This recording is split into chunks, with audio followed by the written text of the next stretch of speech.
That's another thing that's insanity inducing, is to think that this invisible entity that's just pure evil is in your head and talking to you. Yeah. Their explanation for mental health issues, which are demons. I was told there was a demon with me, following me around, getting into my head, being told to like do these prayers to banish the demons away. Like one is like, precious blood of Jesus wash over me, precious blood of Jesus wash over me.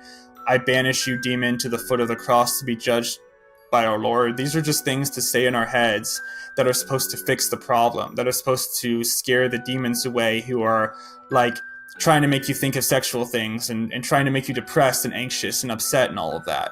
That's terrifying. Certain voices in your head, certain things that are telling you that this stuff isn't right, you know, they get you to associate that with pure evil.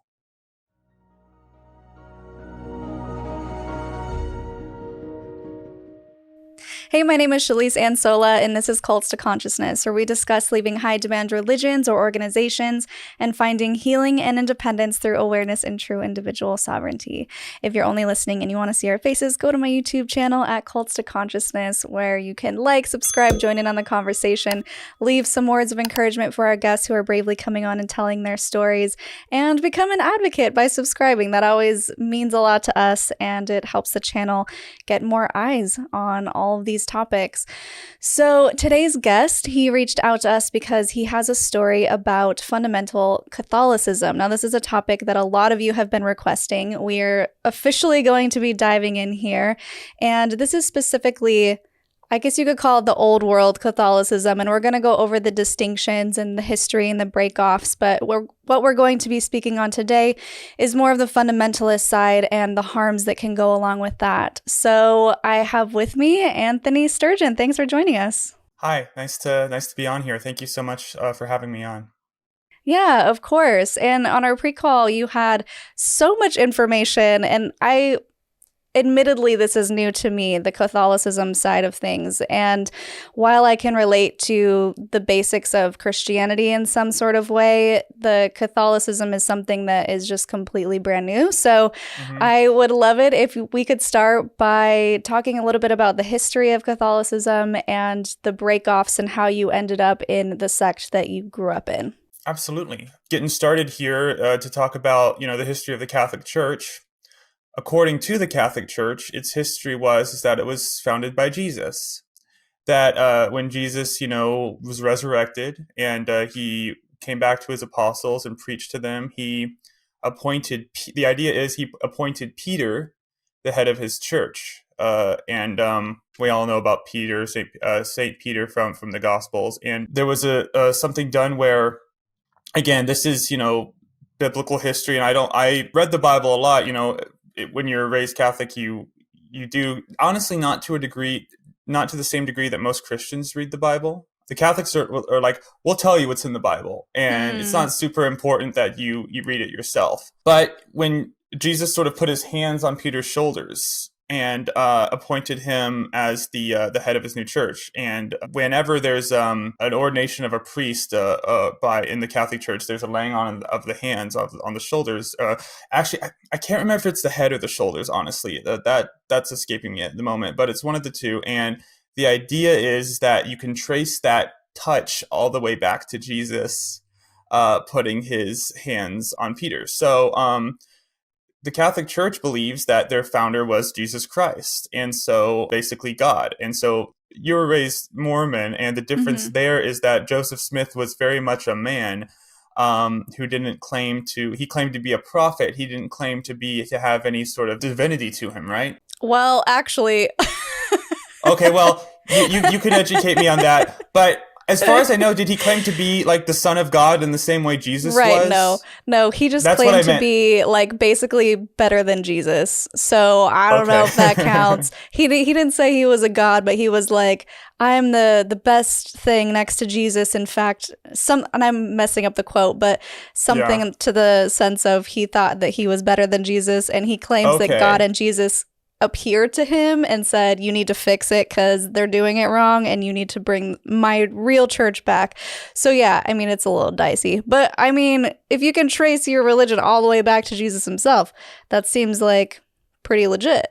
Yes, exactly, and that's the idea they have. Now, obviously, I tend to think that there actually was an actual man, an actual Jesus, but obviously I don't think he was divine. And in terms of the actual the historical accuracy of any of that, of what I just said, I really don't know. That I would leave that more to like biblical experts and all that. I can only know what the Catholic Church sort of presents itself as. Hmm. But Catholicism, for most of its history, up until the 1960s, really, was super, super obsessed with keeping everything exactly the same. Now, there was development still, but when the development happened and they held on to it as hard as possible, and the Latin Mass and everything. So the Latin Mass, for most of the church's history, like I said, it was said in Latin and it was done in a specific setting. And the Catholic Church is very ritualistic. Their rituals have to be done in a very, very precise way with the right word said and the right and you mentioned the word fundamentalist. That's a common word that's used to describe this kind of attitude of keep it the exact same way, don't Hmm. change anything. We're going to do the same thing the whole time. But to them, what they call themselves is traditionalists. Okay. And so you could use the word fundamentalist if you want. I think it's basically has the same meaning in this context. But they say traditionalists. In fact, a term that they use for themselves is tradies. That's the moniker, their self moniker. So that's what I call them to make the distinct, to make it easy to understand who we're talking about here. But in the 1960s, something called the Second Vatican Council. Honestly, I think you could say that what happened is the Catholic Church sort of decultified itself, uncultified itself. They recognized, hey, basically the Pope at the time was John the 23rd, and he looked around at the world and culture and society, and he said, we're just not going to fit in. Like, people are just not going to want to be a part of us anymore because the world around us is just changing so much, and we, of course, can't change anything, and the world's not going to accept us, or people are going to leave. So he thought, well, let's change things. Let's make it more welcoming. Let's change what we focus on. They didn't actually change any teaching, really. They didn't change like any of the actual dogma, and that's a word we'll be coming Mm. back to. It is dogma. Dogma is the idea of it's a law that cannot be questioned ever. That is the essential definition of a dogma is what, and the church, when Oh. the church defines it as a dogma, it's set in stone. Don't even think about questioning it. Don't even think about wondering about the wisdom of it or thinking about the harmful effect that it has. You just accept it. And this is a very common theme in traditional Catholicism is just accept it. Just believe it. That's very interesting. And I've actually only heard the term dogma in the context of it's just like religious BS, or like don't believe the dogma. But I've never actually Yeah, heard it in the term where the religion itself would want to use that and say, no, this is how it is. So I appreciate you giving that little yeah, definition there. So it sounds like the Catholic Church, they, like you said, they didn't want to change any of the theology or the rules. They just wanted to rebrand themselves. Can you give exactly. any tangible examples of ways that they wanted to appear more accepting? For example, I'm assuming at this time specifically, they still weren't accepting of gay marriage, or nobody was really, No, but gay and they still aren't. relationships. Okay, so, but did they pretend? Yes, that's kind of the thing. They Okay. started just pretending that they did. That's kind of sort of what happened.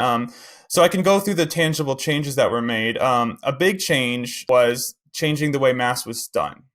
So here's how mass was done from whenever Jesus founded it to the 1960s. It was said in Latin, except when the priest was going to give a sermon, he would say that in whatever language was native to where they were. But everything else was said in Latin. So if you want to be able to follow along to what's being said and understand what's happening, you have to learn Latin, which is a dead language. Right. At the homeschool co-op I went to, we were taught Latin, but I've forgotten most of it. Anyway, Mass was said at the time where the pews are all facing one direction, and the priest, when he's doing the consecration, which is where he blesses the bread and wine and literally makes it God. Like Mm. that's another thing people don't really understand about Catholicism. Really, is that there is nothing metaphorical or nothing there in the idea of turning the water, bread and wine into the body and blood of Jesus. It Oh. is literally Jesus's body. Ooh, that's a little. Yeah, and it's literally Jesus's blood. So Catholics have our God and eat him too. And Stop.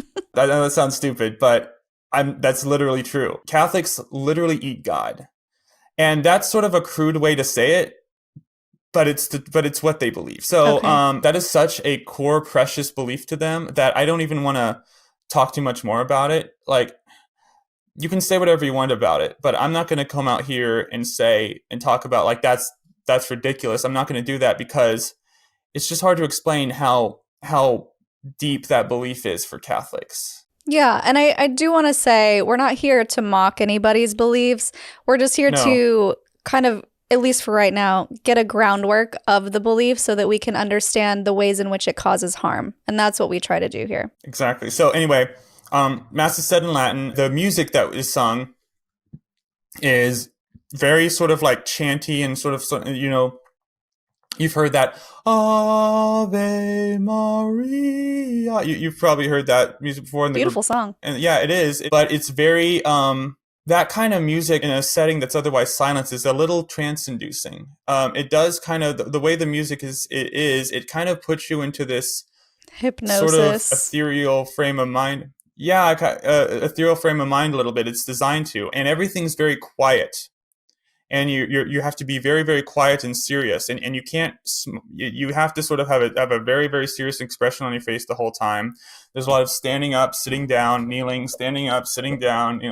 There's a lot of that. It's a very, very specific environment, and it's very, very kind of grim, and it's like deadly serious. Like, this is the most serious thing in the world right now. That's the traditional way, and that's how they kept on doing it. The traditionalists kept on doing it that way after the Second Vatican Council.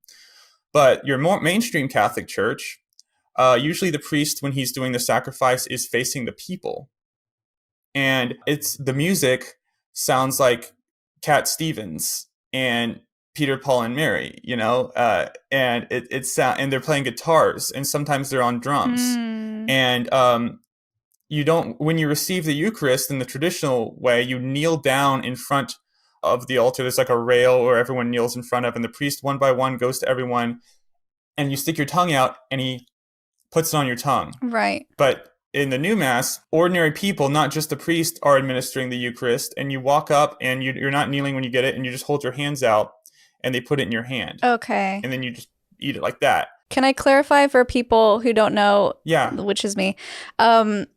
So the Eucharist that's considered communion. Is communion also a Yes. Catholic word, or are they interchangeable, or no? Well, communion is when you eat the Eucharist. Oh, When you got receive it. That's what it's called. It's part of the same things. It's what's called a sacrament. Uh-huh. There's seven sacraments. They are, you probably still remember them. There's the Eucharist, there's marriage, there's holy orders, there's extreme unction, there's confirmation, there's baptism, and there's one other that is escaping me right now, but it's sort of like the rituals, the important rituals. Would it be a baby blessing, maybe? Baptism, you mean? A baby blessing? Okay. I just wondered because No, you named. that's what baptism is. It's funny because you named all of the things that the Mormon Church does. So they call it sacrament when you eat the bread and drink the water, and then the baptism and everything. Joseph Smith stole from everywhere, right? So I'm yeah. pretty sure he just stole some stuff from the Catholic Church as well. Yeah. But so basically the change in the Mass made everything, after the Second Vatican Council, made everything a lot more welcoming. There was a much more pleasant atmosphere, environment. You didn't feel like, this is the most, it wasn't very solemn or grim like you're at a funeral. Mm-hmm. It was like you're at kind of more like you're at a wedding. That's kind of the vibe and atmosphere at your average Catholic church. And there's another thing they do where after they do the Eucharist, after they consecrate it and make it the body and blood of Jesus, they say, "Let us all offer each other the sign of Christ's peace." and everyone will turn to each other and go, "Peace be with you," and shake their hands and go, "Peace be with you," and shake their hands. And some people, and and it's just everyone's spreading peace throughout the room. The traditional Catholics hate that. They think that's liberal BS. They don't like that. So basically, a good way, this is sort of a crude way to put it, but a good way you could sum it up is the traditional Mass really appeals to conservatives, and the new Mass, the Novus Ordo, really appeals to liberals. And the Catholic Church successfully, the Second Vatican Council did have the effect of softening and making the Catholic Church less of a destructive force in the world. Now, here's the thing. When you get down to it, the teachings about homosexuality are still there. The teachings, the other ridiculous sexual teachings are still there, and I'll get into that soon. But the Catholic Church now is able to just put that stuff in not focus on it, not really talk about it. And most normal Catholics, like the current president of the United States, for example, have a very normal, very healthy experience of their faith that I have no quarrel with. And that's another important thing I need to emphasize here. At the end of the day, I really don't have any quarrel with the mainstream Catholic Church. I don't like a lot of the teachings, but I cannot call it a cult. Your average person going to your average Catholic church is probably just probably a perfectly normal, healthy member of society. And so I want to make that point very clear. But in the traditional Catholic world, the atmosphere is toxic, and it's very, very harmful to children. And I'm a living example of that. So I hope that answers your questions of how everything kind of changed. Yeah, so let's talk about the very specific group that you were a part of, that you ended up becoming a part of in your childhood. All right, so neither one of my parents were raised in what you would call the traditional Catholic world. My dad was raised Catholic, but he was raised in a much more mainstream, normal Catholic way, and my mom was raised Methodist. And she went to a Catholic university, University of Dallas, which is a small Catholic college that's right on the outskirts of Dallas in Irving. And that's where my parents met, and I went there also. The experience there was a whole nother thing, and it was, by and large, a lot more positive than my high school experience. But it's a whole nother thing I could talk about. But anyway, my parents met there and got married, and my mom converted there. And I'm the firstborn of 4 kids. Growing up there in Irving, we would go to normal Catholic churches for the most part. Sometimes we would go to the church at the University of Dallas, their parish, and there were 2 other churches in Irving, one called St. Luke's, one called Holy Family. So we would kind of ping pong around with those. That's how it was. And so I had an experience of a lot of different local Catholic churches in the area. And then my parents started getting interested in homeschooling. And this was kind of out of necessity at the time, because in elementary school, I've been kind of a wild, crazy kid from the beginning. I have ADHD, I'm somewhere on the autism spectrum, and I was just a handful. And I did not do well in public school. I started off, my parents were just going to put me through the normal educational system. So I started off at a public elementary school, and I was just getting into trouble a lot. And I was having sort of fits and breakdowns a lot. And I got in trouble for calling the principal fat. And I feel bad about that to this. I really feel bad about that to this day, genuinely, because I'm sure he was a nice guy. But in my stupid kid head, I was like, he's really fat. Why isn't anyone telling him? Oh. And so that's what was in my head. I told him that, hey, you're kind of fat. You should know that. And of course it upset him. And of course I got in big trouble for that. But my crazy 6-year-old head didn't even think that, that's a really rude thing to say to somebody. Yeah, I mean, kids don't have any filter. They don't understand empathy at that point. They don't. And I really had no filter at all. And so after 4th grade, my parents thought this isn't going to work anymore. And so there was a homeschooling community developing. So for most people, they think of homeschooling as you're just at home with your parents and they're teaching you classes. Mm-hmm. There was a little bit of that for me, but I grew up going to co-ops, homeschool co-ops, which is a thing that a lot of people aren't really aware of, it seems like. But it's basically if you have a lot of families who and traditional Catholics have big families, and so a lot of big families. We were four kids. We were the small family, you know. Families around me, there's like 8, 9, 10, 11 kids. So I did have a lot of friends there, but they would meet at people's houses at first, and 30, maybe 40 kids in this big house, and we would have classes in them. And growing up, it worked a lot better for me because it was an environment where these issues I had could be handled a lot better, a lot easier way. My parents can have a bit more like presence in my issues there. And so at some point when it got time to my high school years, the co-op system was pretty disorganized. It would bounce around at different people's houses. And so my education was I was still getting it, but it was still kind of scattershot. And when it came time for turning my high school, when I was about to turn 14, this was in 2010, the trad Catholics got their own building, their own church, because they hadn't had one for a long time in the Dallas area. They had to do mass out of the nuns. There was a nun convent in Dallas, and they had a private chapel. And these were cloistered nuns. Like, we never saw them. They had to keep themselves hidden away from all of us. So sometimes mom would go talk to them, and it was weird. It was like through a screen, and there was like a slot you would hand them down. So I could hear a woman's voice. But, these are all women who've taken a vow of like celibacy and poverty, and they're just going to live sequestered in this building for the rest of their lives. Mm. And so in 2014, they got their own building, which was an abandoned Korean church, some Korean denomination of Christianity that had been abandoned. And so I remember when they first got the building, there was like Korean letters all over the place, like the first year, because they hadn't gotten around to redoing everything and refurbishing it yet. But that parish, it still operates today, and it's called Mater Dei, which is Latin for Mother of God.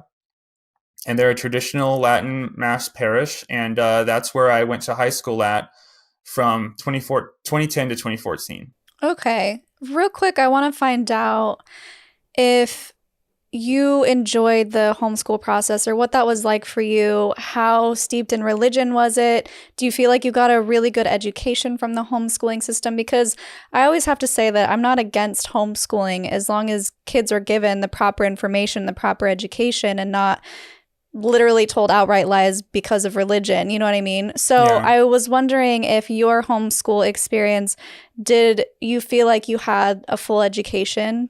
Basically, yes.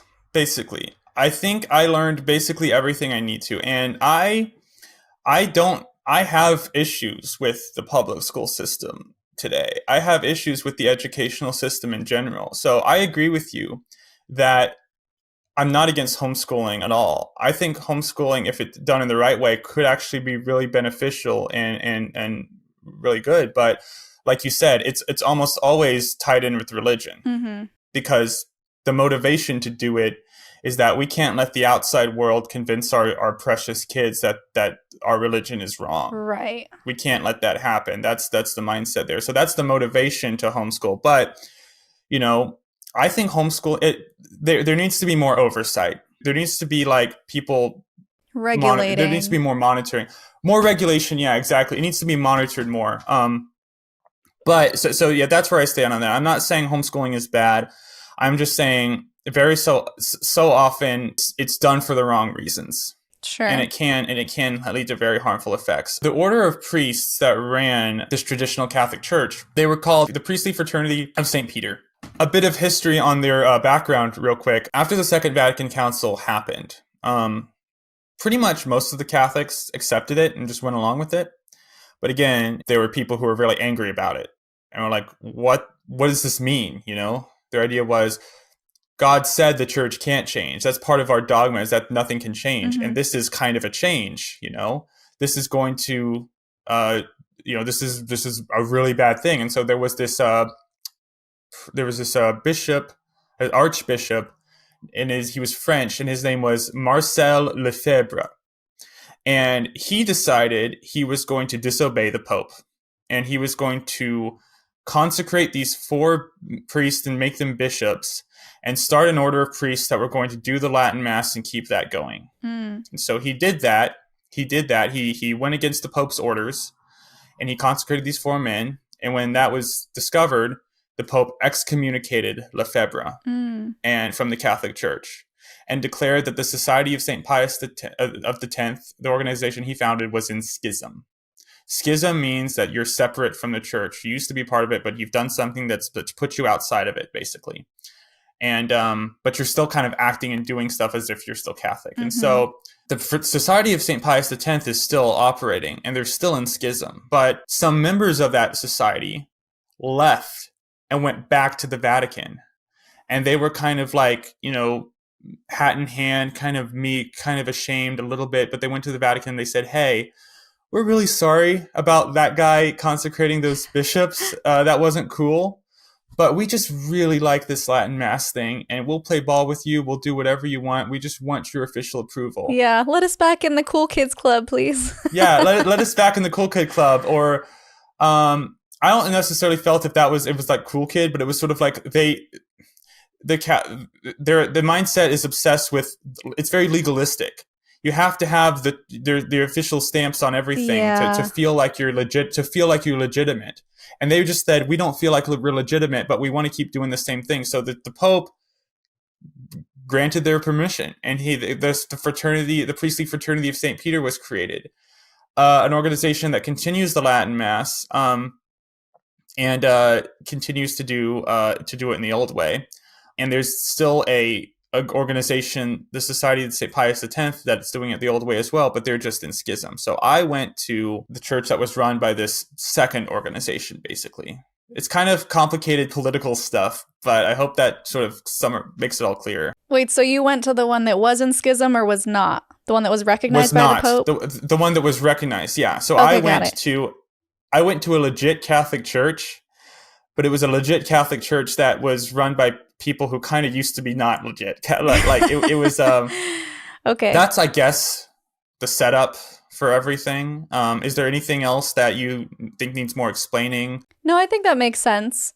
We can get back to your specific story. So you were about to tell us about your homeschooling within high school within this specific church. Right. So when the Fraternity of St. Peter got their own building in Irving, in modern day parish, and started that up, they said, we'll bring the homeschooling community here. And so the homeschooling community that was pretty disorganized and was sort of scattered around with different people's houses, and it was just different families who knew each other, and the mothers would get their big families together and run all this, There was a separate building next to the church. So there was a church, and then there was a building with like offices and classrooms. And so, yeah, we went there. So it was, I remember thinking even at the time, this is an interesting situation to explain to people, because I'm homeschooled, but I'm going away from home to a building that has classrooms in it to go to school with other kids around me. So, we only met on Thursdays. There was one day of the week where we had school on Thursday. The rest of the week we were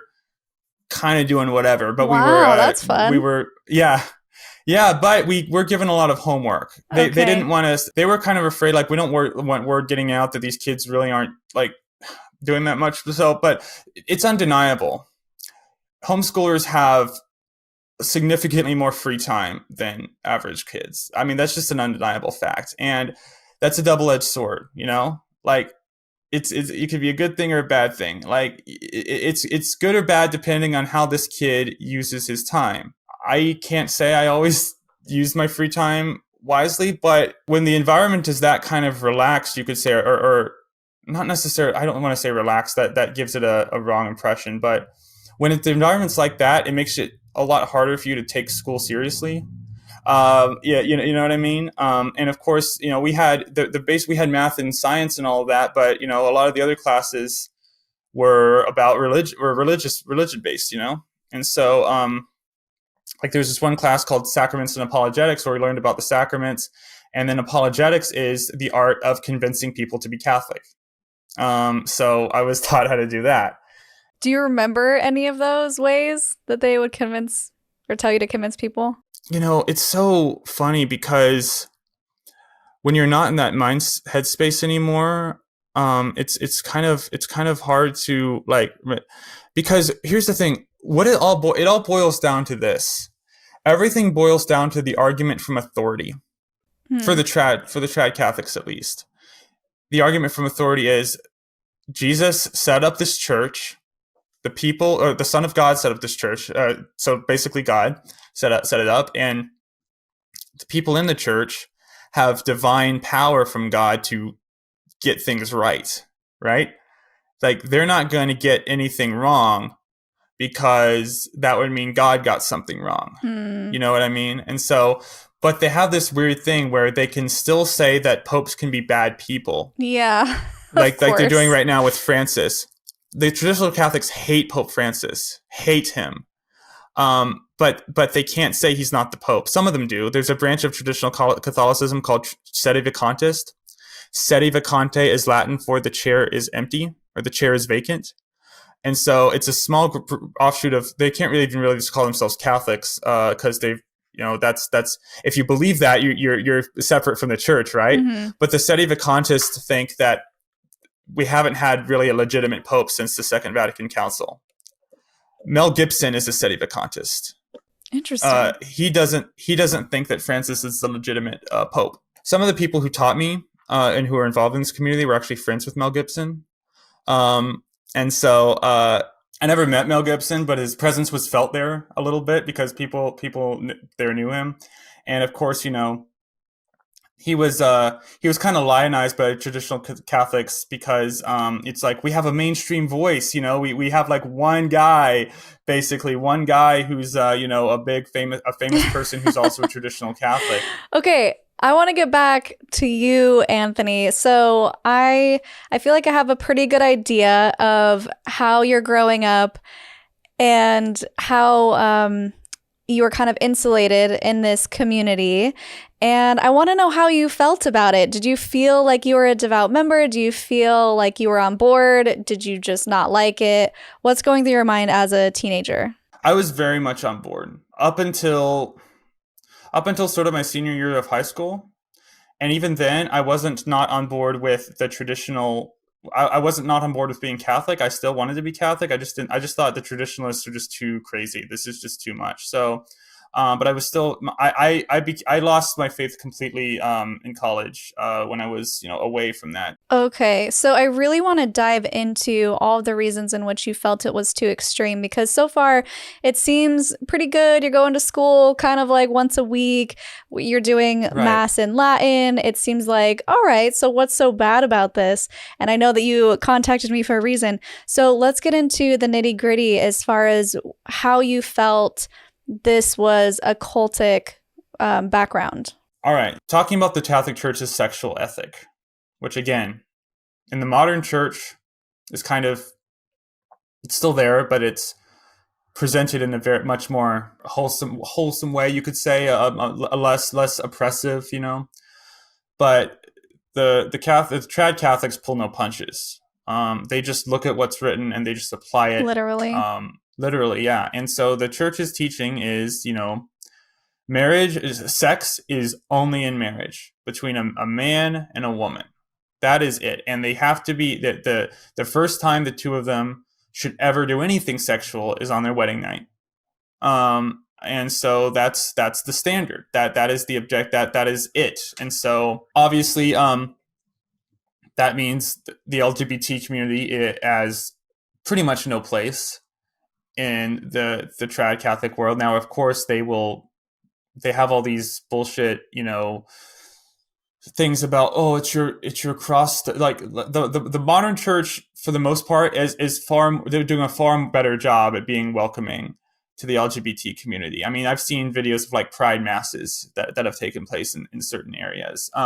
But the teachings are still kind of there, what I mean. But they just sort of ignore them. But the trad Catholics don't ignore them. They say things like the only reason you're gay is because you were molested. That's the Mm. only reason anyone is homosexual, is it's a result of being molested. There was I was just on another guy who's a former trad Catholic who has a podcast, and I was talking with him, and someone in the comments brought up that when he came out to his parents, the first thing his dad said was, like, when were you molested?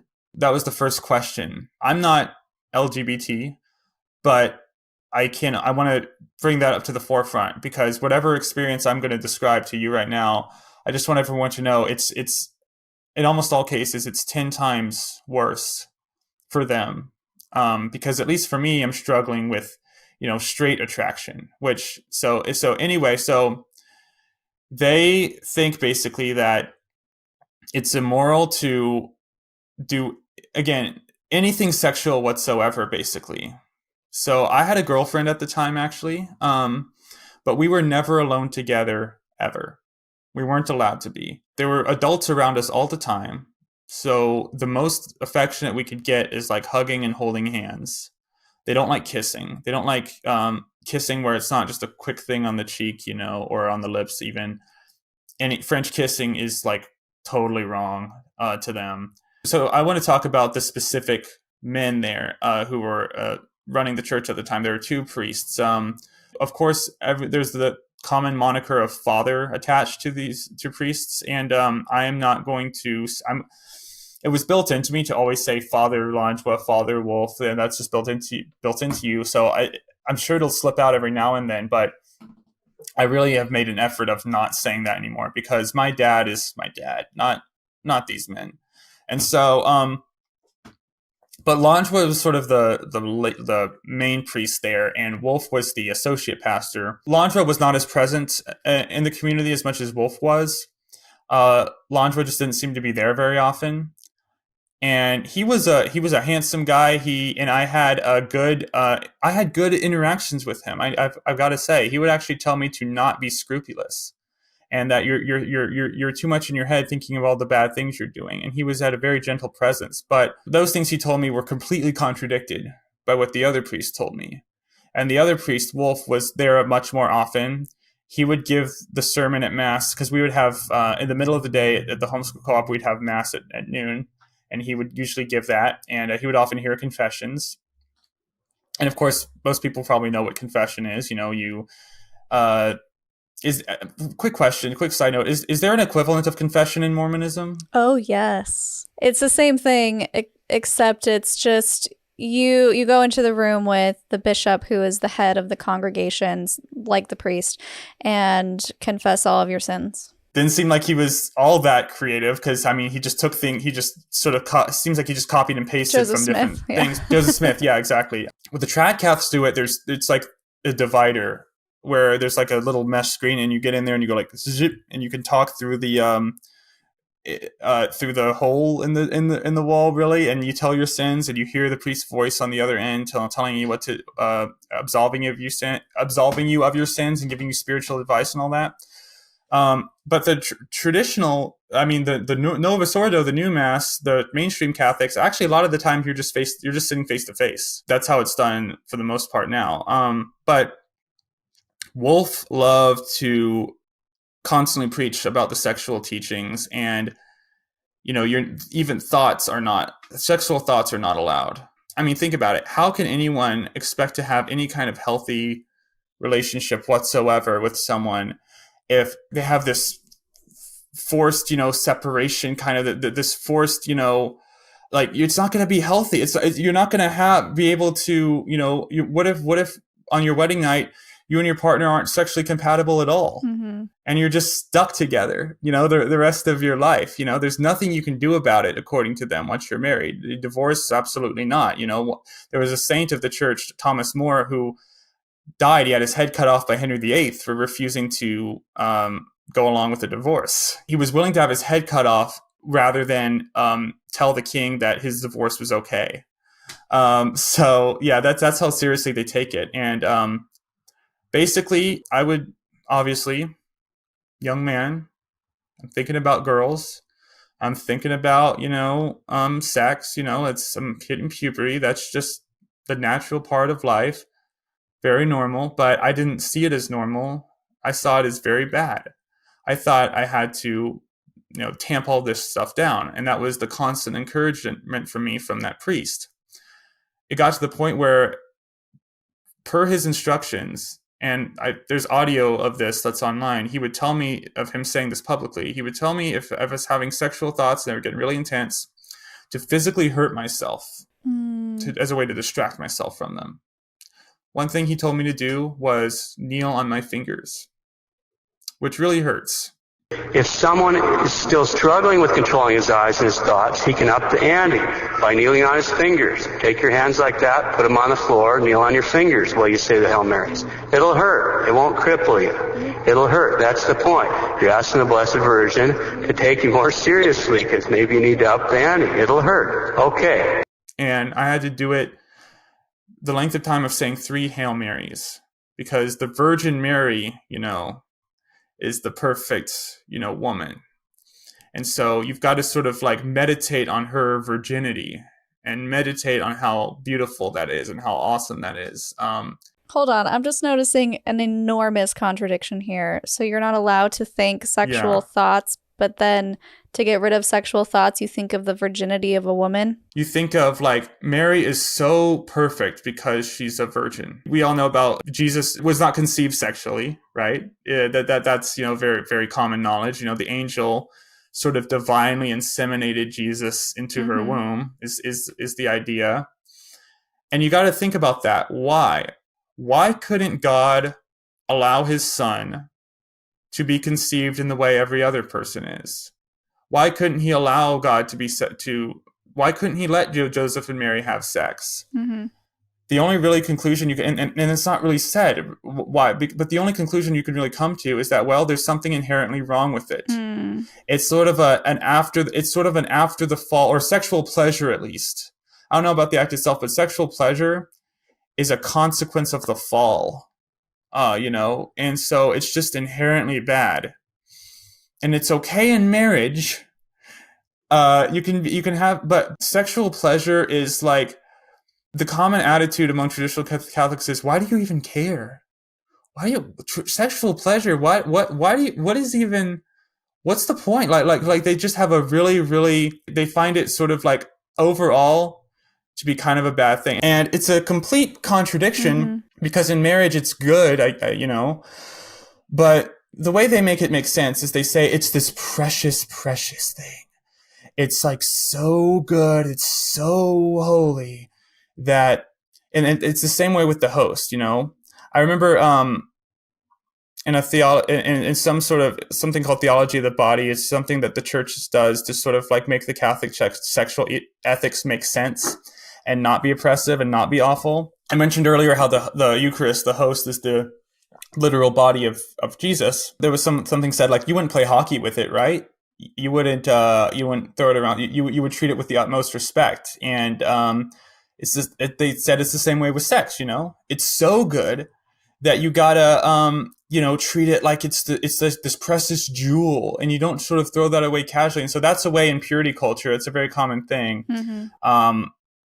Girls say like, I'm saving myself for that special guy. I'm saving my body for him, and they get into this mindset like their body is like in order to get out of their headspace of thinking that sex is bad, like it can't be bad. So, oh no, I know it's so good that it's bad. It's contradictory. It doesn't make any sense, but that's sort of the logical progression here. I'm trying to make sense of something I'm trying to explain something that really doesn't make any sense, because these sexual teachings are just so oppressive and so, random and ridiculous that it's hard that there's really no way you can say, okay, well now in marriage that now it's perfectly good. And there's something else tied in to all of this, an idea called the marriage debt. And this is something that's told to young Catholic men sometimes. I want to make it clear, this belief is not just sort of like shouted out from the rooftops all that often, but when you get into the nitty gritty, this is told to you. And it's sort of a way of getting these young men to say, look, I know this repression is tough, but here's the good part after marriage, and it's the marriage debt. Here's what the marriage debt is. And it's horrific and it's fucked up. The woman has to have sex with her husband whenever he wants her to. It's marital rape. There's no other way to say it. The marriage debt says, once you're married, you as a woman, and it technically applies to the man as well, but you as a woman have no choice but to say yes when your husband wants to have sex. Yeah. Unless you're like sick or pregnant already, or that stuff. Unless those things are going on, It's your duty. it's your duty. Yeah, exactly. And so a lot of the young men think in their head, it's in the back of their mind. This isn't ever really explicitly said, but in the back of their mind, it's like, yeah, I got to be all repressed right now, and it sucks, but man, when I'm married, it's going to be whenever I want. It's like I've got, I don't have to worry. It's like whenever I want to, and so Yeah. that's just real. That obviously that's sick and horrific. And I remember getting to the point where it's like I don't want that to be the nature of our relation. I remember thinking like I wouldn't want that for her. Whoever I end up marrying, I would never want that for her. It's a teaching that is hidden. It's sort of like it's said quietly, like, okay, so marriage dead. Like you know what I mean? Because they do, if that got out there to any large degree, it would be really devastating for them. So I want to jump in here and just solidify a few things. The first being, I personally am not against saving yourself for marriage. If that's something that you truly want to do and that makes you feel good, and if you do want to view sex as something sacred between a husband and wife or whoever your partner may be, that's beautiful for you. What we're speaking on is when it's so forced and so repressed, and you are being told to harm yourself in order to keep yourself what they would call, quote, pure or clean. It becomes really dangerous when you have these extremes, and when you when you tie their hands behind their back, like you said, if they're expected to, once they get married, be able to have sex whenever they want or force their partner to have sex with them, and it just comes out in this rage, that's not healthy either. So what I'm for is a balance. What I'm for is conscious decision making of deciding what you want to do with your own body and not letting anyone else tell you what you can and can't do with it.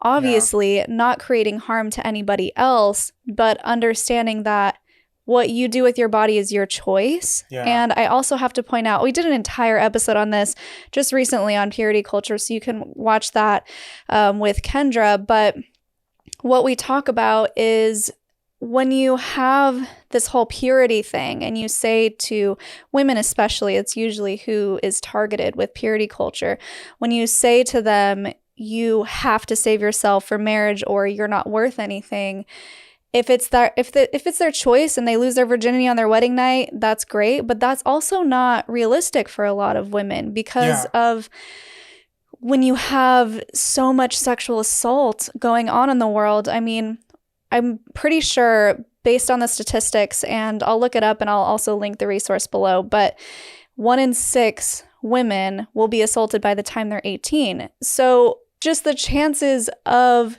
being what they would call pure and clean before you get married are already, the odds are against you. And now you're having to deal with the mentality of, I'm not worth anything, or no one's going to want to marry me, or I'm a sinner, and it wasn't even your choice. So I just wanted to put that out there, that if you want to save yourself from marriage, we're not saying that's the issue. We're talking about the sexual distortion that comes from extreme repression and from being shamed and guilted and told to harm yourself. Yes. And then, go off on your partner once you get married. Those are the things that we want to point out that are unhealthy. Deeply, deeply unhealthy. And I want to talk about, where this is all about, bodily autonomy. It's all about, deciding it for yourself, what to do with your own body, because it's your own body. The the trad Catholics don't respect that idea, because to them, it's not your body. Your body is a gift from God. It's tricky. They have this weird things where this idea where it's like your body is like the physical manifestation of your spirit. In kind of a way. So they're really big on aesthetics too, on how things look. But that's anyway. The point I'm trying to make is that they just don't respect the idea that it's your body. You can just do what you want with it because it's not your own. It's not your own body to them, and that's a very, very harmful, damaging idea. That if you don't have your own body, what do you have? Not only is your own body not yours, but your own mind is not yours. Your own thoughts aren't yours. You have to shut out that sexual thoughts. So you just don't eat. So obviously this pulverizes your sexual identity when you're growing up and in puberty. It cripples you sexually. And just getting really personal here, it's affected me to this day. So since high school, I mean, my last year of high school, I broke up with the girl I was with at the time, with my girlfriend, and in our super monitored, environment. And since then, I have not been in a relationship with anyone that's lasted like more than 2 weeks. I thought to myself for so long, why can't I make this work? What's wrong with me? And it's not that women weren't willing. But there were several instances where I was with a girl and we were doing everything but intercourse, and she was ready, but I couldn't. I was terrified. I just had this fear response, this built into me. It's like my mind had moved on at that point from the church teachings, but it's still ingrained in your body. Yeah. Because my body was trained to associate physical pain with sexual imagery and sexual thoughts and sexual pleasure. To associate physical pain with it. And they word things such as where they it's a backwards world, because they call jerking off self-abuse. Right. That's the term they have for it, right? Mormons do that too. Yeah, exactly. So you associate sexual pleasure as abusive and painful. It can only have that imprint inside of you. That's the natural effect of it.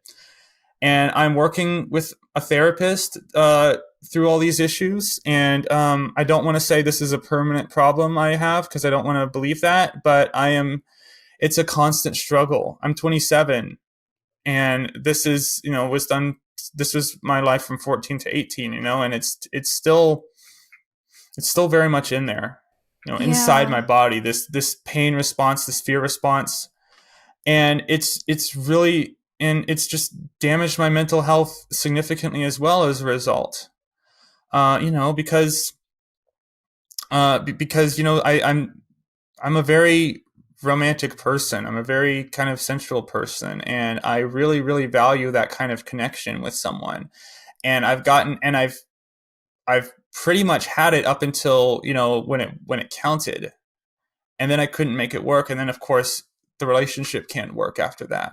Wow. I'm so sorry that you had to go through that. It's something that I don't think these leaders are understanding the intense ramifications of their teachings and the way that they're affecting the youth, because puberty is such a pivotal time in our lives as far as just biology goes, and your body is starting to mature and do these things and having these responses, these thoughts. This is all extremely natural. And so when you are going against nature, it's just really hard to flip the switch all of a sudden and be fine.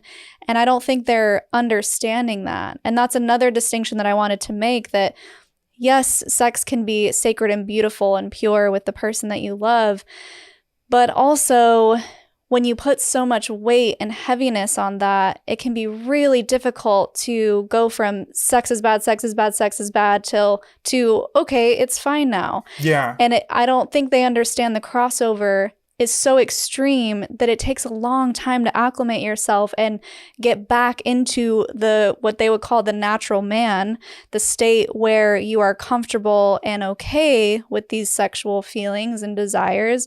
It's just really, really difficult. And something that we talked about off camera that I know we wanted to bring up today too was how they encourage suffering, not only just for tampering your sin or whatever you want to call it, but they think that suffering is a good thing and they don't encourage the opposite. Do you want to speak to that?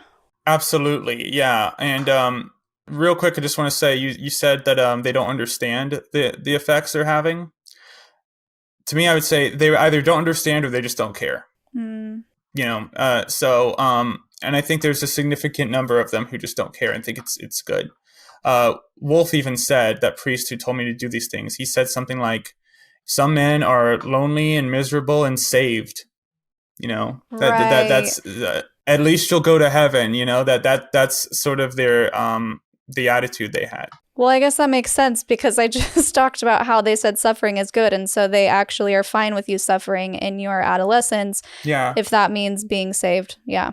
Just Yeah, contradicted exactly. myself So there. no.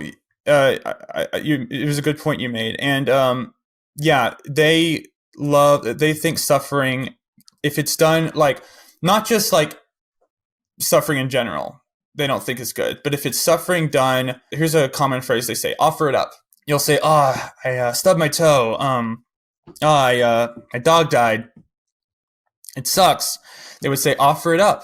And what that basically means is that you give your suffering to God, and God will like take your suffering and give you spiritual points. Like, yeah, spirit.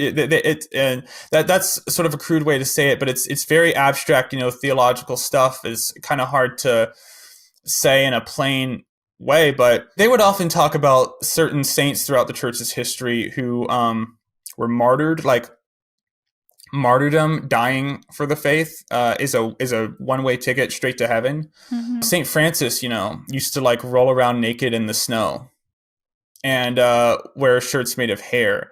And there's a very common pattern of that because I think part of it is like it's sort of imitating Jesus's suffering. The crucifixion is just, and then they whipped him, and then they put a crown of thorns on his head, and then they beat him, and then they made fun of him, and he had to carry that. It's just, it's just torture. I don't want to use torture, the P word to say it like that, but you get what I mean, right? It's just the story of Jesus' crucifixion is just, it's sort of like Saw, you know what I mean? Like a Saw, one of the Saw movies where the whole thing is just nonstop torture. And they really, really get into that aesthetic because the torture was self-sacrificial. And the Eucharist is sacrificial as well. They literally think that if the Eucharist didn't happen, if the sacrament of the Eucharist was not ever stopped across the whole planet for whatever reason, that God would literally just blow up the world instantly. Like or the world would just immediately end. Like the Eucharistic sacrifice is like keeping the world here, essentially. That's a very, very ancient idea that kind of goes back. That's almost like the Aztecs with human sacrifice, because we all know about the gruesome acts that the Aztecs would do. They would cut people open and pull their heart out on the top of the temple. They did that to keep the earth here, to keep the sun rising and setting, because in the Aztec mythology, the world was created when the Aztec gods cut themselves, and their blood created the world. And it's a very similar idea, because with the Eucharist, we're redoing the sacrifice of Jesus, is the idea. We're turning the Eucharist into the literal body and blood of Christ, and we're eating it. And that is keeping and the priest would often say that. He would say, in the Eucharist, in the sacrament, when we're coming up and receiving, we're all physically there at the foot of the cross. We're right there. It's happening as we speak. And so, yeah, it's just perpetual. It's a very, again, sacrifice is a very, very ancient concept that in order to make the gods happy, they want something from us. And the concept of encouraging suffering in the trad cath world goes as well to the afterlife, because let's say you're a really good Catholic. You did everything what you're supposed to do. When you die, you're probably going to go to purgatory for a while. And purgatory is like hell, but it's temporary. And you go to purgatory to clean yourself, to purge yourself of your venial sins, your little sins, the little bad things you do. Those are and the effects of mortal sin as well. They say in confession, even after you're forgiven, the effects of the sin are still on your soul and everything. And so it is just such a culture of self-hatred, and such a culture of God is angry, and God needs constant sacrifice. He needs constant praise of Him, and he wants your pain to be dedicated to Him. offering it up, when they say that, it's basically like dedicate your pain to God. And so that sort of encourages people to suffer more. Yeah. And I've been out of religion for a while, and Mormons, they definitely don't focus on the pain. They focus on toxic positivity, which is another beast. But what you're describing, having been so separate from religion for a long time, it just feels really dark. And I think a lot of times people have a hard time realizing that or admitting that to themselves. But if you really look at it objectively, you have this God who wants you to be in pain for him. If I were dating someone, if Jonathan, for example, my husband, if he constantly wanted me to be in pain to appease him, Yeah. everyone on this platform would be like, "What are you doing, Shalise? This is a toxic relationship." Or Break up with him, not even yeah. that, to take it a step further, because he's technically the father, right? God the Father. If a parent were to do that, I mean, we've talked about multiple cases where parents are hurting their children or wanting their children to be in pain, and that's a part of the love. Everyone can agree that that's not okay. Yeah, that whole Ruby Frankie thing. Yeah. And so it's just really interesting when people are able to kind of separate the real world with this I don't want to just say mythology, because again, I don't want to offend anybody. Maybe it's real. I don't know. I'm not one to say. But I think it's hard for people to understand how literal it actually is in the way that it's taught, and that God the Father wants you to suffer, at least in this specific group who we're talking about. I know a lot of Christians will probably disagree with me, but I just want to point out, for the purposes of this discussion, that that's what we're talking about, is an extremely toxic and abusive relationship with someone who you're supposed to dedicate your life to. Absolutely. Obviously, all of this stuff is deeply toxic and can only produce thoughts of self-hatred, thoughts of anxiety and depression, because it's all such grim and serious stuff, and so needlessly so too. But one thing that makes it so much worse, and this is a common thread throughout the traditional Catholic world, is a distrust of the professional of psychiatry and psychology. Maybe not to the degree that the Scientologists, maybe not quite to the degree that the Scientologists see them, but they definitely think that they're not really going to help you. They're going to just encourage your sin and tell you that the things you should be guilty about, you shouldn't feel guilty about. So, like, if you're LGBT and you're in this environment where they're telling you it's bad and you're struggling with self-hatred, you'd go to the therapist and say, "Hey, I'm struggling with being gay. I think it's bad." And pretty much every therapist, I would think, today would tell their patient, "No, like, it's fine. You don't need to fight that. It's who you are. Just accept it." And so obviously the traditional Catholics would be like, "Don't talk to them. Just stay away from them." And I was told, I was basically told the same thing by Wolf, that he encouraged me, because I was bringing this stuff up. I was like, "I'm having panic attacks. I'm hitting my head against the wall." And he was like, "Well, listen, I'll help you."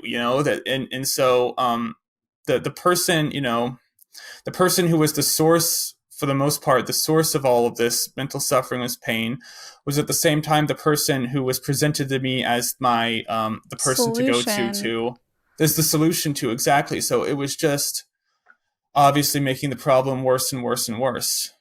Their dismissal of the psychiatric industry is deeply harmful for that reason. And also, what's another extremely harmful thing piled on top of that is their explanation for mental health issues, which are demons.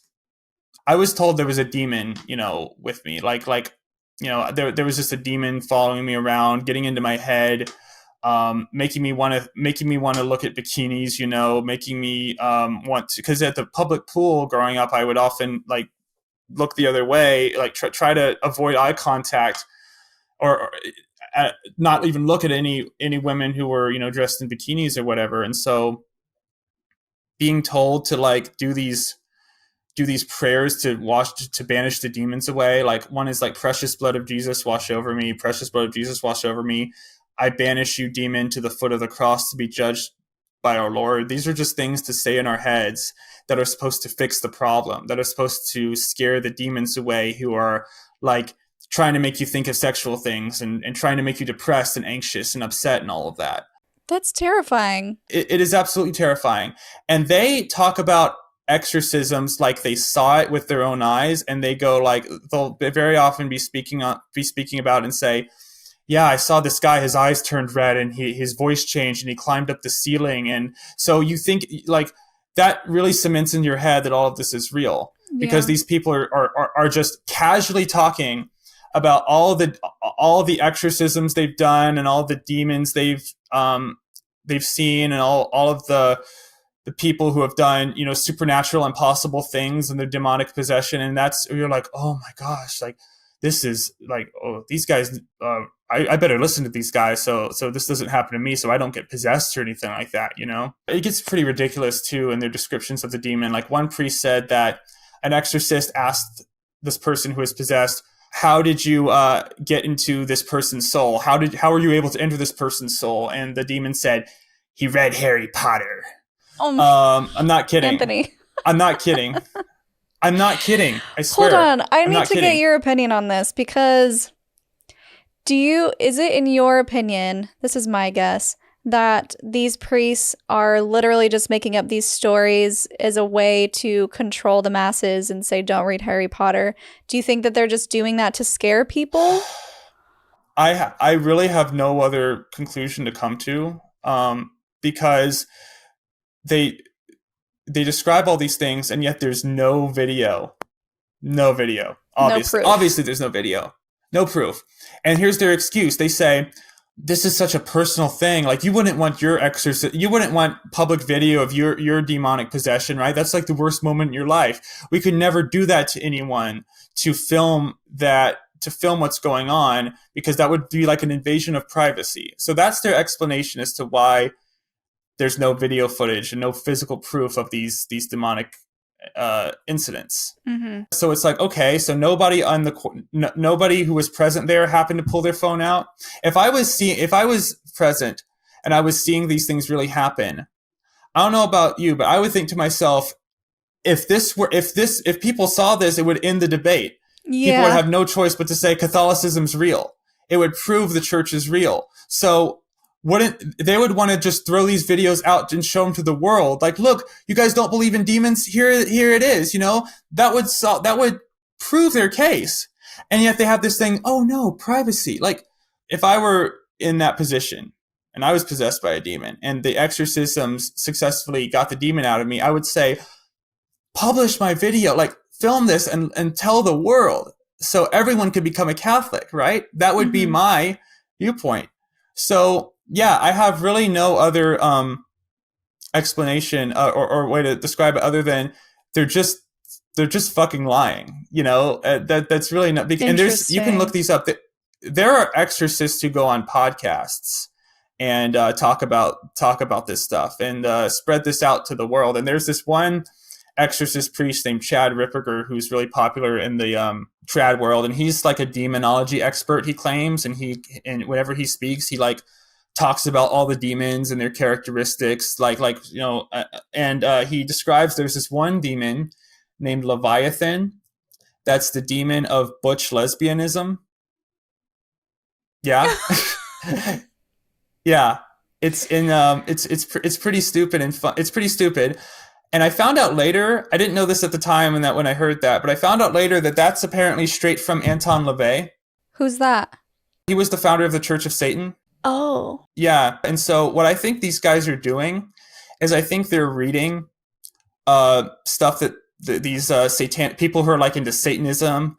And I mean, do whatever you want, but I'm just not interested in that kind of thing. I think what these priests are doing is they're reading these books and they're reading what these guys have made up about their demons, and they're just using that to give it an air of credibility and stuff, because someone could read it and be like, oh wow, the Church of Satan's founder is talking about these same demons, so these exorcists must know what they're talking about, you know? Okay, I just have to say that if anyone is listening who has been through an exorcism where they felt possessed and then they felt better after the exorcism, I want to talk to you. Send me an email, cultstoconsciousness@gmail.com. I Absolutely. want to talk to you because I've talked to a few people who've had exorcisms done on them. And both times they were like, well, the first one we just did, someone from the AUB, like a Mormon polygamy cult, he was saying, yeah, I was just severely dehydrated and my Mormon bishop tried to exorcise me. And then another one, she was saying, yeah, I was just really mentally ill at the time and they weren't giving me help and they tried to exorcise demons out of me. And yeah, I was convulsing, but it was also terrifying and they were screaming at me. And so those are the only accounts that I have. And I would be extremely interested to hear from someone who does feel like maybe some supernatural thing was going on, because here we go. I'm not one to say that demons don't exist, just as the same way I'm not the one to say God does or doesn't exist. I think anything's possible, but I also lean towards the side of realism and pragmatism and show me the proof. So I'm open to hear from people who really felt like they had an experience, or the complete opposite. Maybe they were devout and they thought they were having an exorcist experience that was real, and then they deconstructed and realized, oh, this is why I felt that way. So I just had to throw that out there. Email me. Yeah, absolutely. I never had any kind of exorcism experience. At one point, Wolf said, maybe we'll do some kind of minor exorcism on you. That he mentioned that. It never happened. But he definitely thought I was not possessed, but afflicted by a demon. On the outside, it's easy to laugh at.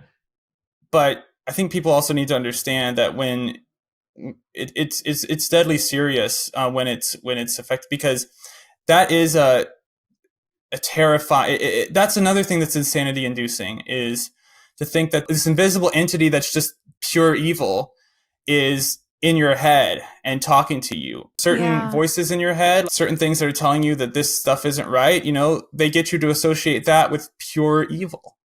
You know what I mean? And that's and these are all things that I'm bringing forth to emphasize my overall thesis here. My main thesis is that the traditional Catholicism is a cult. It's a destructive cult. The mainstream Catholic Church is not.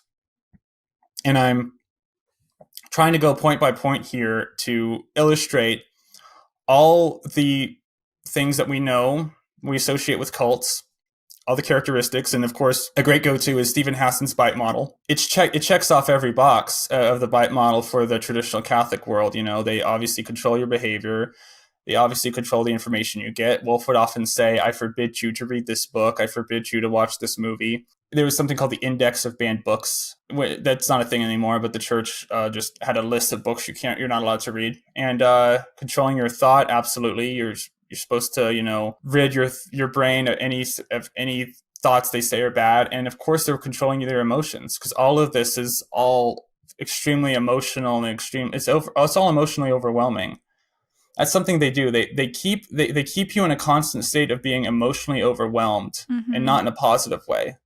They're also very much there's an anticipation of the end times that it's imminent. That's another thing that's Cult 101, right? Wolf would often get up there and say they're going to round us up in concentration camps soon, like within 4 or 5 years. He was just constantly preaching that there was going to be an imminent government crackdown on them. And I'll be honest, I think that the government to some degree should crack down on them. There was actually an FBI investigation into them, and there was a hearing in Congress where there was one right-winger was yelling at the Attorney General, why are you going after traditional Catholics? And the Attorney General, from what I could tell with Merrick Garland, he was just like, I'm not, I don't know what you're talking about. But I wish they would start saying, yeah, there's stuff to look into here. There's stuff to investigate, because these people are leaving behind a trail of destruction in their wake of children who are sexually pulverized and emotionally drained and emotionally just weary. Yeah. There was one boy who I remember this very clearly. He ran away from home and stole money and bought a prostitute because of how bad the repression was. And I remember when that happened, and at the time, of course, I didn't know the real story. I found out later, but that's how bad it can get, where people just like, I cannot, like, they just run out into the wilderness basically to escape this environment. It never got that bad for me, but I definitely had a lot of suicidal ideation. And in college, I had a suicide attempt. Mm. I feel a lot separate from that headspace now. I feel like that kind of thought process for me is pretty far behind me. But different people are in a different states, of that, and I'm still working through and trying to unravel the what was the physical imprint, that's still in me of this repression. Yeah. It's like wet cement, and you put your handprint in the wet cement, and it's basically there forever. And children are wet cement, and you got to be very, very careful about what you do with it, and so you can go off now and direct me in a certain way if you want, because I was just wanting to make that point there. Yeah, no, it's a good point to make. And I think what's so tricky about the government getting involved is unless there are signs of outward physical abuse, it's really hard for them to do anything about it because what we're talking about is so psychological. And of course, there are tangible ramifications and harms that are being caused. But as far as someone stepping in and doing anything about it, they can just look around and be like, look, everyone is fine, Yeah. And that's another reason why a lot of these cults go untouched, especially Mormonism, because from the outside, they look perfect, happy. They're great. They're happy families. Look at them. They're all smiling. They don't realize what's going on underneath the surface. And even the more extreme Mormon sects, like the fundamentalist sects, where, we just interviewed someone with 163 siblings. And it's just like the government can't even really get involved with that because it's not illegal to have kids outside of a legal marriage. And so it's just really tricky to kind of infiltrate these groups. And that's why we have this channel, so that people can understand and we can spread awareness, because the more people are aware of these things going on, the more that can be done. But really, it's going to take everybody understanding what's going on in these groups and shedding light on these dark corners that people don't know are happening right under their noses, so that we can help the people who are still involved. Exactly. Yeah. And again, I don't know. You're right. It's tricky. I don't know what specific actions the government could take, if any, but I agree with their impulse. With the impulse, I don't know the details, but for whatever reason, the FBI thought we should take a look at these trad Catholics. We should maybe keep an eye on them, see what they're up to. That's at least the extent of which I thought to it. And I just think they should. They're on to. They need to keep pursuing that. They need to pursue that a little further. And I want to say something else about the environment. And and this is the same with every cult, and this is the tragic element of all of them, is that the people in them, basically, they're all really good people. I was surrounded by a lot of really good people, really nice people who I truly believe, if they were not in this environment, if they weren't raised in this environment or didn't have some sort of religious draw to it, they wouldn't think these things about, being gay is bad and all of that, and women can't control their own bodies and all of that stuff. They wouldn't they wouldn't think that. But the people in power, the leadership, the people running things, they're the people who the blame and the ire and the anger needs to be drawn. Because very often I think that people who are part of these kinds of groups, they get offended. Like, how can you say I'm in a cult? And it's like you're calling me stupid? Yeah. And that we need to get this point driven home, is that it has absolutely nothing to do with intelligence. Mm-hmm. It has absolutely nothing to do with intelligence. It's all about emotional needs. For these people, it fills a deep emotional need. And I want to respect that. And I don't want that to be taken away from them, because we all have emotional needs. They're just different. For me, my happiness, my personal sense of, feeling stable and at peace is not tied in with belonging to a church. But I know that for so many people it is. And it was for me growing up. I thought to myself, how can I be happy if I don't have this? And I still struggle with not knowing what happens after I die. I still struggle with that. But I'm much more willing to contend with that question than I am to go back into this, high control, abusive environment.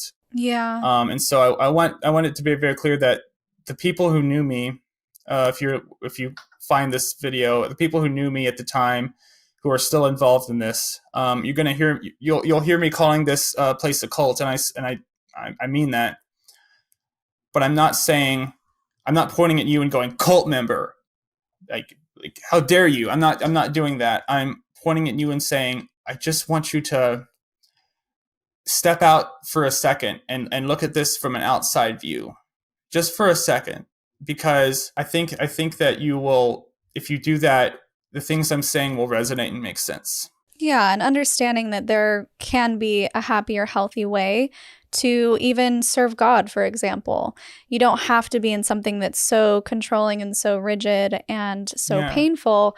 You can worship in a way that still gives you that emotional fulfillment, but actually allows you to have what we were talking about, self-autonomy and individual sovereignty is what we talk about on the podcast. So at what point were you able to understand that this isn't something that you wanted to be a part of?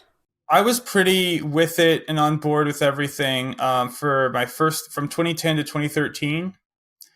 And maybe in the later half of 2013 going into 2014 was when I started to have some issues, specifically with traditional Catholicism. At this point, I was still very much thinking I'm 100% a Catholic. But I started to get kind of like irritated with their scientific beliefs, which I actually totally believed for a while. Like, I didn't believe evolution was real. That's a big thing for them. They hate evolution and the Big Bang. Even though the Big Bang, the first person who came up with that theory was a Catholic priest. Really? How funny. Yeah, his name was George Lemaitre. Even still, they think it's evil and wrong, and they're pretty much They're pretty much biblical literalists and creationists across the board. And some of them even go so far as to say that the sun does not move and the earth goes around the sun. Some of them still think that because Galileo, like if the church was wrong about Galileo, what else are they wrong about? Yeah, so that's another thing, is that the church was totally right with Galileo. Nothing to apologize for. The church, I don't know if you know, the church had an official apology for Galileo. Mm-mm. Yeah, I think it was in 1993. The church said, we were wrong. Sorry. About Galileo, but that doesn't really get talked about all that much. And the trad Catholics go, we weren't wrong. I was starting to see how stupid that stuff was, and I was starting to think, well, they're wrong about this, but they have this air of a right about everything, and they have this air of self arrogance and self importance, and that was starting to rub me the wrong way. I was starting to understand how unhealthy the sexual repression was. I was just in so much mental pain that wasn't alleviating itself. Mm-hmm. That I started to think that this is just too much. Like, I can't keep living like this really and feel healthy, but I still wanted to abide by the Catholic Church's teachings on sexuality.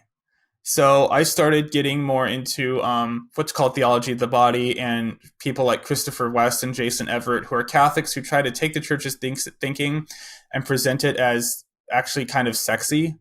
Like they really just do their best to say it's sexy to not have sex or stuff like that, or they try to make it cool and interesting, and they talk about, they emphasize the preciousness of sex and how great it is, and they keep going like, we love sex. Sex is awesome.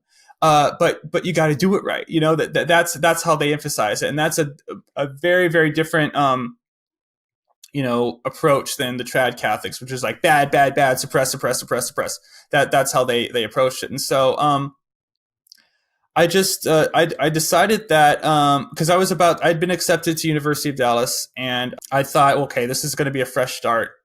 And I'm going to go there, and I'm going to sort of like relearn my Catholic faith and learn it in a way that's the right way. And it's more horror, because I wanted to go on YouTube and be like a Catholic apologist. I wanted to be the guy who like goes out and talks about Catholicism and how great it is and all of that. And so I started to watch a lot of atheists on YouTube to learn their arguments and become familiar with it. Yeah. And what ended up happening was they kind of just convinced me. So they deconverted you. Yeah, they converted me. I started to like think about like, okay, how can I respond to this claim? And I would think, I'm having a really hard time figuring out how to respond to this claim. Yeah. Why is that? And I realized too that, you can't really, like, something emotional has to happen. For someone to have a religious conversion, there has to be some sort of deep, emotional, profound experience for them.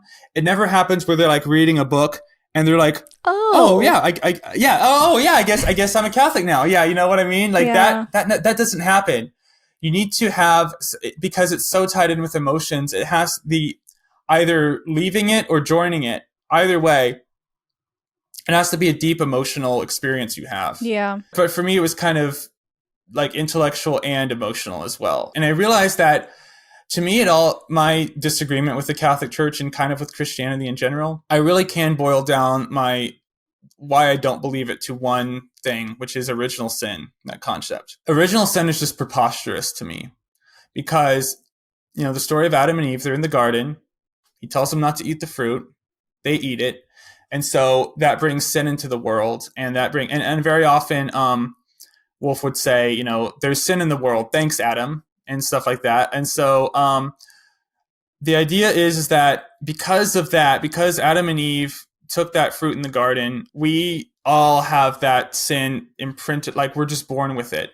It's woven into our DNA, this sin. And even Saint Augustine, who was what the church calls a church father, he said that original sin is semen. Like semen is original sin, basically, is what Augustine said. And so that's why we can't escape it, because we're born, we come out of, the semen and the egg meeting. That's how we're all born.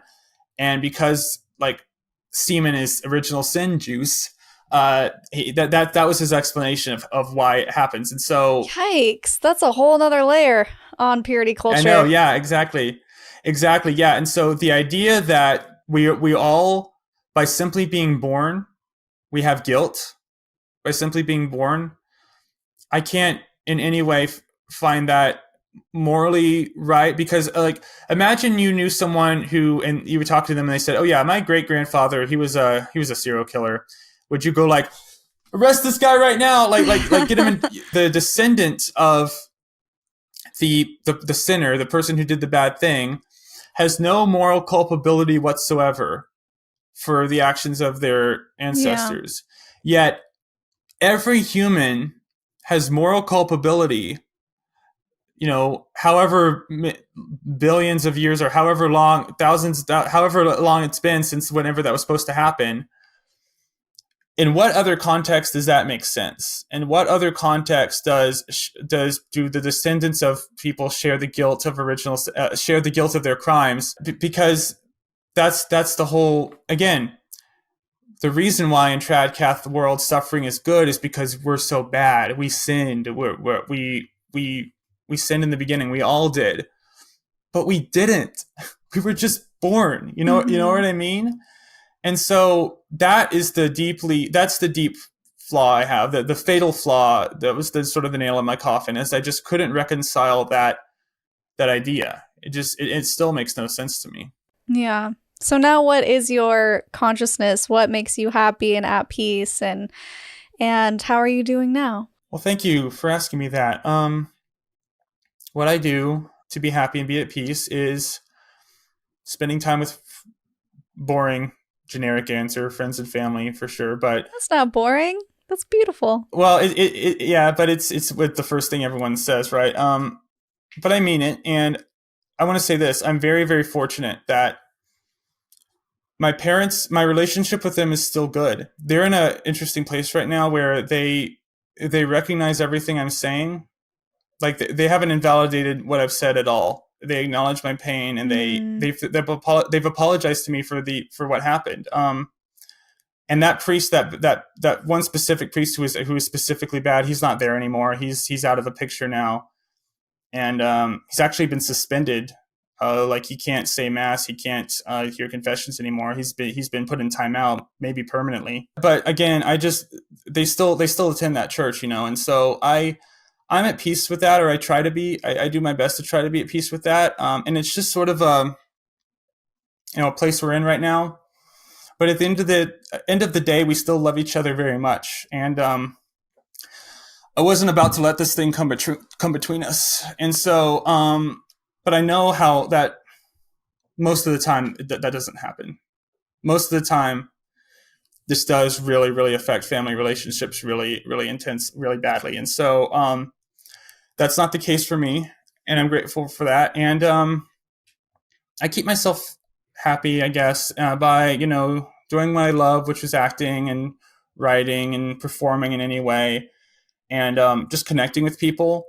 With my issues with ADHD and anxiety, and it has happened a couple times during this. I sometimes have trouble communicating, and if my mind is active a lot, my words slip up, and I don't communicate very well. And so, effective communication is really important to me, and because I don't think it would solve all the world's problems if we understood each other, but it would solve a great deal of them. There are some things you can just understand and say, I understand where you're coming from, but it's still just awful. It's so bad, and I can't accept that. So that's going to happen for sure. But I think that for me, just focusing on trying to stay positive and trying to find meaning. One way I think of it is, I don't think in terms of a physical hell or physical heaven anymore. I don't think those are real things, but I do think that there's an aspect to that where, when you die and you do a lot of things in life, and you have done a lot of things in your life, people will have certain memories of you. And, I don't think Hitler is physically in any kind of hell, but the fact that his name is permanently associated with evil, to me, is a kind of hell for him. Mm-hmm. Even though he's dead, till the end of time, everyone will look at him and go, bad guy, And what you can do is you can live in such a way and make certain choices where when you die, everyone will look at you and go, good guy or good gal or whatever, And that's, to me, is a way at least personally, I find meaning in life, despite, having lost that religious sense and that deep sense of comfort in when I die, and if I'm good, I'm going to be happy forever. That is an extremely, extremely enticing proposition. And I can understand being willing to do anything for that. But on the reverse side, they've got this thing called hell, and it's the worst thing you can experience. And to get so deep into, the mindset of contemplating that idea and that concept, to getting so deep into that world is just, it has the opposite effect. Obviously, it's binary, right? It's the opposite effect. And of course, another harmful thing about that is the binary thinking. Everything's black and white. It's either this or that, and everything is extremely binary in the trad-cath world. And when you escape that, and you lose any kind of religious sensibilities, you realize that how not black and white everything is, and how much gray there is in the world. But that, to me, is kind of comforting, because it's like, oh, maybe there's not as many bad things as I thought there were in the world. Maybe some things that I grew up thinking were just bad, are actually, there's parts of them that are okay, and you start to have a more balanced and reasoned and view on the world, and that has a calming effect as well. So yeah, there you go. Yeah, I love that. And it's true, when you take away the boundaries of this emotional control, any of it, the whole bite model, behavior control, information, thought, and emotional control, you start to understand new perspectives and realize that there's so much nuance in life, and it really just softens how you perceive things. And that's okay. It's okay to have a more nuanced approach to something that, like you said before, is bad. For example, this is the first thing that came to my mind. Growing up Mormon, it was like, all drugs are bad, and if you take them, you will die. And now I'm like, okay, well, I can agree that cocaine and heroin are probably not the way to go. And I can also agree that mushrooms, magic mushrooms, and ayahuasca changed my life.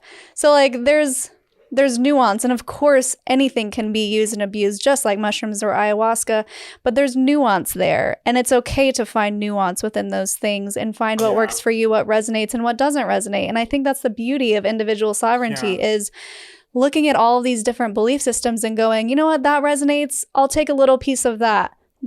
I don't want anything to do with that religion. Maybe I can pull something from Buddhism that feels good to me and allows me to be the type of person that creates less harm in the world. And like you said, leave behind a beautiful legacy of someone that you are really proud to be. And I think it's also really powerful to do things for the sake of being good, not because you're looking for some eternal reward or avoiding some eternal damnation or hell. And so it's just a really honest place to live in. And I think that's really awesome. So that leads us to our Linda Listen moment.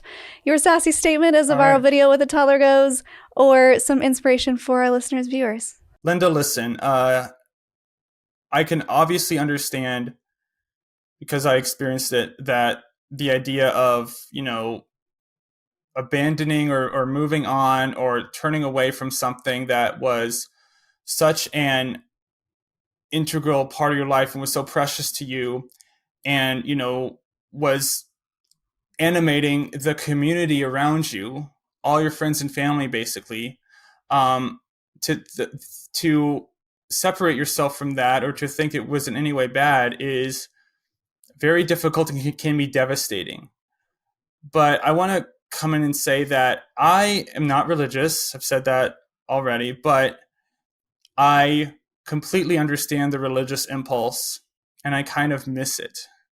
And I think it can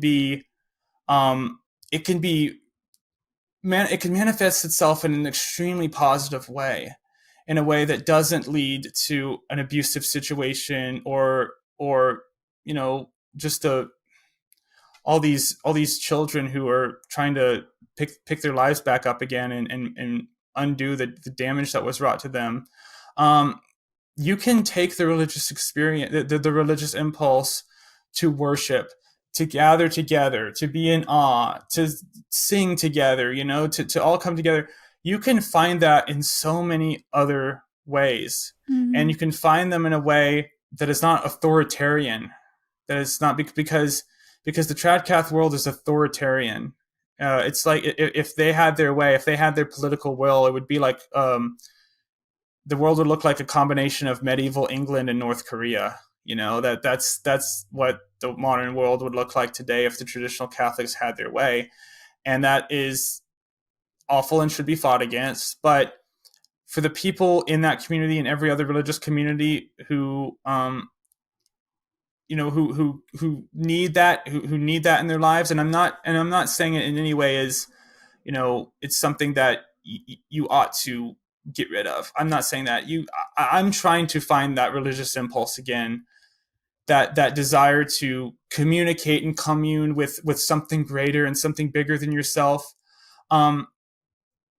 Just the way that can be done positively is if you understand in the back of your head, we don't have all the answers. Nobody does.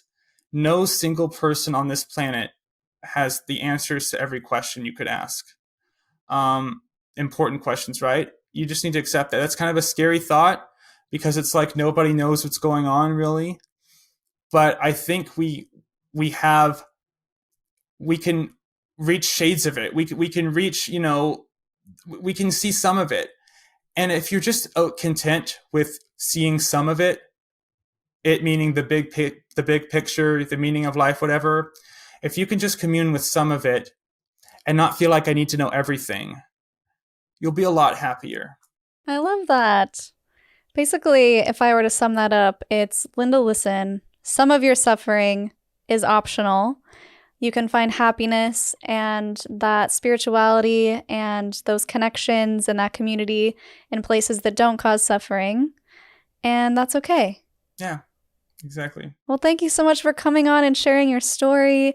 And thank you for having me. Yeah, and helping us expose more of the fundamental Catholicism that we haven't spoken of. And do you have any final thoughts before we go? Just think critically. Question everything, get a second opinion. Don't give all your trust to any one man or woman or any one charter or creed or document, because nuance is beautiful. Amazing. Well, this has been great. Thank you so much for coming on. And guys, if you're listening, thank you so much for joining us, making it to the end. If you want to find Anthony, you can find him on TikTok at Anthony Spurgeon 5 or on Instagram at Tony Spurgeon. We'll put his links down below in the description. If you want to support the podcast, liking, commenting words of encouragement are a great way to help get more people to see the video. You can also check out our merch. We have some fun stuff over there at cultstoconsciousness.com under the merch tab. We have some t-shirts. We have some Linda Listen shirts. I'm sorry for what I said when I was in a cult. We have a few of our favorite Linda Listens, like Don't Boink Your Sisters. You'll have to watch Amanda's episode to understand what that is, speaking of polygamy, and lots of fun stuff. If you want to support even further, you can become a patron at patreon.com/cultstoconsciousness. We have tiers as low as $5 a month up to $40. In fact, we just got a $40 tier person. Diane, thank you so much. Seriously, your support means the world. And if you like this video, guys, I will link 2 below that you're going to want to check out. And until next time, follow your highest excitement, be conscious, and be well.